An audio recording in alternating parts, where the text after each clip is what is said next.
4월 23일 성경 읽기 시간입니다.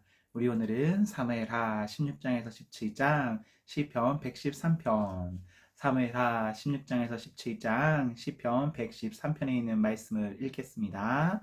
사무엘하 16장.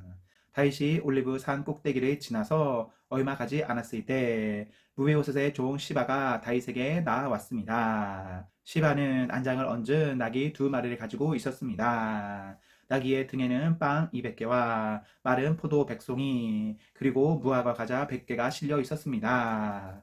포도주가 가득 든 가죽 부대들도 있었습니다. 왕이 시바에게 물었습니다. 왜 이런 것들을 가지고 왔느냐? 시바가 대답했습니다. 나귀들은 왕의 가족들이 타시라고 끌고 왔습니다. 빵과 무화과 과자는 종들이 먹으라고 가져왔습니다. 포도주는 누구든지 광야에서 지쳤을 때 마시라고 가져왔습니다. 왕이 물었습니다. 무비보셋은 어디에 있느냐? 시바가 대답했습니다. 무비보셋은 예루살렘에 남아 있습니다. 무비보셋은 이제는 이스라엘 백성들이 내 아버지의 나라를 나에게 돌려주겠지라고 생각하고 있습니다. 그 말을 듣고 왕이 시바에게 말했습니다. 좋다. 무비보셋이 가졌던 모든 것을 이제 너에게 준다. 시바가 말했습니다. 내 주 왕이시여 고맙습니다. 언제나 왕에게 은혜를 입으면 좋겠습니다. 다윗 왕이 바후림에 이르렀을 때 어떤 사람이 그곳에서 나왔습니다. 그 사람은 사울의 집안 사람이었습니다. 그는 게라의 아들 시므이였습니다. 시므이는 나오면서 다윗을 저주했습니다. 시므이는 다윗과 그의 신하들을 향해 돌을 던지기 시작했습니다. 그러나 백성들과 군인들이 빙 둘러서 다윗을 지켰습니다. 시므이는 이런 말로 다윗을 저주했습니다. 이 살인자야, 이 나쁜 놈아, 가거라, 가. 내가 사울의 집안 사람들을 죽였기 때문에 여호와께서 너에게 벌을 주고 계신다. 너는 사울의 왕 자리를 빼앗았다. 그러나 이제 주께서 내 나라를 내 아들 압살롬에게 주셨다. 너 같은 살인자는 망해야 한다. 스루야의 아들 아비새가 왕에게 말했습니다. 왕이시여, 왜 저 죽은 개만도 못한 자가 왕을 저주하도록 그냥 내버려 두십니까? 제가 가서 저놈의 머리를 베어 버리겠습니다. 그러나 왕이 대답했습니다. 스루야의 아들들이여, 이 일은 그대들과 상관이 없소. 저 사람이 나를 저주하도록 여호와께서 시키셨다면 누가 뭐라고 할 수 있겠소. 다윗은 또 아비새와 자기의 모든 신하들에게 말했습니다. 내 아들이 나를 죽이려고 하는 판인데 저 베냐민 사람이야 말에 무엇 하겠소. 저 사람을 그냥 내버려 두시오. 나를 저주하게 놔두시오. 이 일은 여호와께서 시키신 일이요. 어쩌면 여호와께서 내 비참함을 보시고 오늘 시므이가 말한 저주 대신 오히려 더 좋은 것으로 나에게 복을 주실지도 모르지 않소. 그리하여 다윗과 그의 신하들은 계속 길이 갔습니다. 그러나 시므이는 다윗을 계속 따라왔습니다. 시므이는 길 맞은편 언덕 위를 걸었습니다. 시므이는 계속 다윗에게 저주를 퍼부으면서 돌과 흙을 던졌습니다. 왕과 그의 모든 백성은 요단강에 이르렀습니다. 그들은 너무나 지쳐서 그곳에서 쉬었습니다. 그러는 동안 압살롬과 아히도벨, 이스라엘의 모든 무리는 예루살렘에 이르렀습니다. 다윗의 친구 아렉 사람 후세가 압살롬에게 와서 말했습니다. 왕이여 만세, 왕이여 만세. 압살롬이 후세에게 말했습니다. 이것이 친구의 은혜에 보답하는 것인가? 왜 그대의 친구와 함께 가지 않았소? 후세가 말했습니다. 저는 여호와와 이 백성들과 이스라엘의 모든 무리가 뽑은 사람 편입니다. 저는 왕과 함께 있겠습니다. 전에는 왕의 아버지를 섬겼지만 이제는 누구를 섬기겠습니까? 다윗의 아드님입니다. 저는 왕을 섬기겠습니다. 압살롬이 아이도벨에게 말했습니다. 이제 어떻게 하면 좋겠는지 말해보시오. 아이도벨이 말했습니다. 왕의 아버지는 후궁 몇 사람을 남겨서 왕궁을 지키게 했습니다. 그들과 함께 잠자리에 드십시오. 그리하시면 모든 이스라엘은 왕의 아버지가 왕을 원수로 여기고 있다는 것을 알게 될 것입니다. 그러면 왕의 모든 백성이 더욱 힘을 합하여 왕을 도와줄 것입니다. 그리하여 사람들이 압살롬을 위해 왕궁 지붕 위에 장막을 쳤습니다. 그리고 압살롬은 이스라엘 사람들이 보는 앞에서 자기 아버지의 후궁들과 함께 잠자리를 가졌습니다. 그때의 사람들은 아이도벨의 계획이 하나님의 말씀만큼이나 믿을만하다고 생각했습니다. 그래서 다윗은 물론 압살롬도 다 그의 말을 의심 없이 그대로 따랐습니다. 17장. 아이도벨이 압살롬에게 말했습니다. 군인 12,000명을 뽑게 해 주십시오. 오늘 밤 다윗을 뒤쫓겠습니다. 다윗이 지치고 약할 때 따라잡겠습니다. 다윗에게 겁을 주면 그의 모든 백성은 도망칠 것입니다. 저는 다윗 왕만을 죽이겠습니다. 다른 사람들은 모두 왕에게 다시 데리고 오겠습니다. 왕이 찾으시는 사람이 죽으면 다른 사람은 다 평안히 돌아올 것입니다.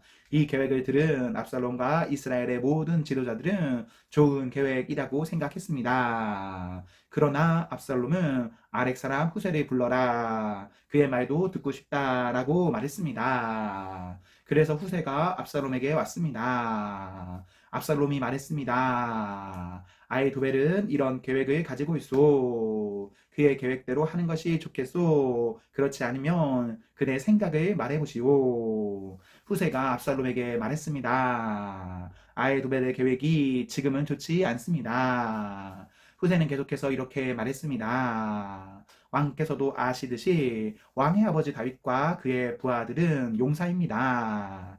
그들은 새끼를 빼앗긴 곰만큼 화가 나 있습니다. 왕의 아버지는 노련한 군인입니다. 다윗은 온 밤을 백성들과 함께 지새우지 않을 것입니다. 아마 다윗은 이미 동굴 속이나 다른 곳에 숨어 있을 것입니다. 만약 왕의 아버지가 왕의 군인들을 먼저 공격하기라도 하면 백성들이 그 소식을 듣게 될 것이고 그들은 압살롬을 따르는 자들이 졌다고 생각할 것입니다. 그렇게 되면 아무리 사자처럼 용감한 사람이라 하더라도 두려워지게 마련입니다. 모든 이스라엘 백성이 왕의 아버지는 노련한 군인이라는 것을 알고 있기 때문입니다. 백성들은 다윗의 부하들이 용감하다는 것을 알고 있습니다. 제 생각은 이렇습니다. 단에서 부에세바까지 모든 이스라엘 백성을 모으십시오. 바닷가의 모래알처럼 많은 백성이 될 것입니다. 그런 다음에 왕께서 직접 싸움터로 가셔야 합니다. 우리는 다윗이 숨어 있는 곳에 들이닥칠 수 있을 것입니다. 우리는 땅에 내리는 이슬처럼 다윗을 덮칠 것이고 다윗과 그의 모든 부하를 죽일 것입니다. 아무도 살아남지 못할 것입니다. 만약 다윗이 어떤 성으로 도망친다 합시다. 그러면 모든 이스라엘 백성이 그 성으로 밧줄을 가지고 가서 성을 동여맨 다음 골짜기로 끌고 갈 것입니다. 작은 돌 한 개라도 남지 못할 것입니다. 압살롬과 모든 이스라엘 백성이 말했습니다. 아렉 사람 후세의 계획이 아이도벨의 계획보다 낫다. 그들이 이렇게 말한 까닭은 여호와께서 아이도벨의 좋은 계획을 방해하기로 작정하셨기 때문입니다. 또 그것은 여호와께서 압살롬을 망하게 하려고 작정하셨기 때문입니다. 후세는 이 사실을 제사장 사독과 아비아달에게 말해 주었습니다. 후세는 아이도벨이 압살롬과 이스라엘의 장로들에게 내놓은 생각을 이야기했습니다. 그리고 후세는 자기가 내놓은 생각도 말해 주었습니다.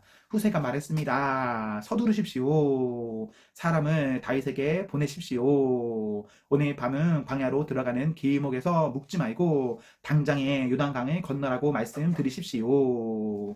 강을 건너시면 다윗 왕과 그의 모든 백성은 붙잡히지 않을 것입니다. 요나단과 아히마스는 성으로 들어가는 것을 남들이 보게 될까봐 겁이 나서 성의 한적한 곳인 엘로겔에서 기다리고 있었습니다. 그래서 한 여종이 그들에게 가서 소식을 전해주곤 했습니다. 그러면 요나단과 아히마스는 그 소식을 다시 다윗 왕에게 전해 주었습니다. 그런데 어떤 소년이 요나단과 아히마아스를 보고 압살롬에게 고자질했습니다. 그래서 요나단과 아히마아스는 급히 달려서 바후림에 있는 어떤 사람의 집으로 숨었습니다. 그 집의 뜰에는 우물이 있었는데 요나단과 아히마아스는 그 우물 속으로 내려갔습니다.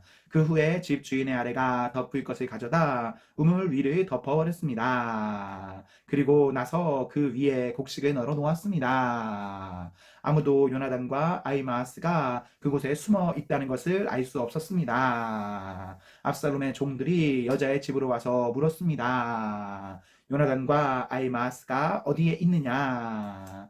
여자가 대답했습니다. 벌써 시내를 건너가고 없습니다. 그 말을 듣고 압살롬의 종들은 요나단과 아히마아스를 찾으러 나섰습니다. 그러나 그들을 찾을 수 없었고 예루살렘으로 되돌아갔습니다. 압살롬의 종들이 돌아간 후에 요나단과 아히마아스는 우물에서 나왔습니다. 그들은 다윗 왕에게 가서 이렇게 말했습니다. 서두르십시오. 강을 건너십시오. 아히도벨이 왕을 해칠 계획을 세웠습니다. 그리하여 다윗과 그의 모든 백성은 요단 강을 건넜습니다. 날이 새 무렵에는 한 사람도 빠짐없이 요단 강을 건넜습니다. 아히도벨은 이스라엘 백성이 자기의 계획을 받아들이지 않는 것을 보고 나귀의 안장을 지워 고향으로 돌아갔습니다. 아히도벨은 자기 집안 일과 재산을 정리한 뒤에 목을 메고 죽었습니다. 아히도벨이 죽자 사람들은 그를 그의 아버지의 무덤에 묻어 주었습니다. 다윗이 마하나임에 이르렀을 때에 비로소 압살롬과 그의 모든 이스라엘 백성은 요단강을 건넜습니다. 압살롬은 요압을 대신해서 아마사를 군대의 총사령관으로 임명했습니다. 아마사는 이스마엘 사람인 이드라의 아들이었습니다. 아마사의 어머니는 나하스의 딸이자 요압의 어머니인 수리아의 동생 아비가일이었습니다.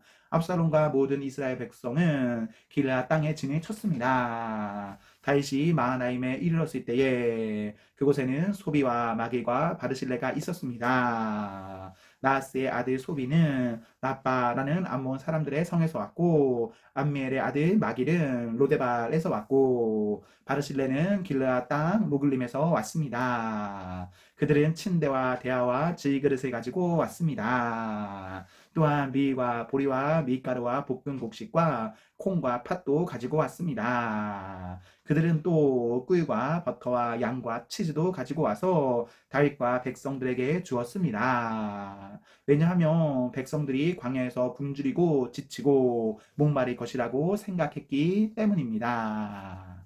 시편 113편. 여호와를 찬양하십시오. 여호와의 종들아 찬양하십시오. 여호와의 이름을 찬양하십시오. 지금부터 영원히 여호와의 이름을 높이 찬송하십시오.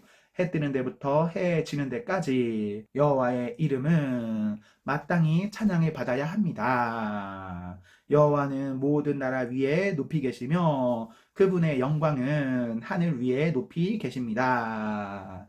누가 여호와 우리 하나님과 같으며 높은 보좌 위에 앉으신 그분과 같겠습니까? 누가 몸을 굽혀 하늘과 땅을 내려다 보시는 그분과 같겠습니까?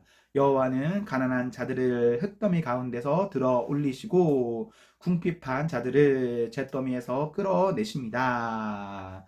여호와는 이런 자들을 높은 사람들 옆에 함께 앉히시며 백성들의 귀족과 함께 앉히십니다. 여호와는 임신하지 못하는 여자에게 자녀를 주셔서 행복한 엄마가 되게 해 주십니다. 여호와를 찬양하십시오. 아멘, 아멘. 네, 우리 오늘 말씀을 모두 읽었습니다. 우리 오늘 하루도 하나님과 사랑 앞에서 행복하십시오. 성령 충만하십시오. 안녕.